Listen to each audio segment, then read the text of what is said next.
قال النبی صلی اللہ علیہ وسلم لا یؤمن احدکم حتی اکون احب من والدہ، فرمایا کہ تم میں سے کوئی مومن ہو ہی نہیں سکتا یہاں تک کہ میں اس سے نزدیک زیادہ محبوب ہو جاؤں اس کے والد سے۔ تو میرے دوستو،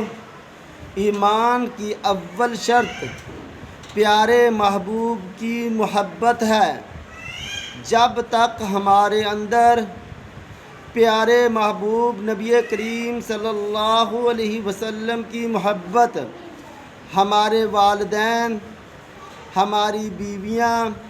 ہمارے بچے، ہمارے بہن بھائی،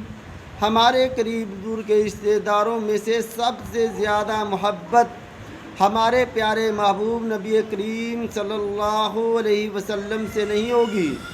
تو اس وقت تک ہم مومن نہیں ہو سکتے، ایمان کامل والے نہیں ہو سکتے، ہم مومن کہلانے کے حقدار نہیں۔ تو میرے دوستو، اللہ تعالی ہمیں اپنی پکی سچی محبتیں بھی نصیب فرمائے، پیارے محبوب کی پکی سچی محبتیں بھی نصیب فرمائے اور دین کی صحیح سمجھ نصیب فرمائے۔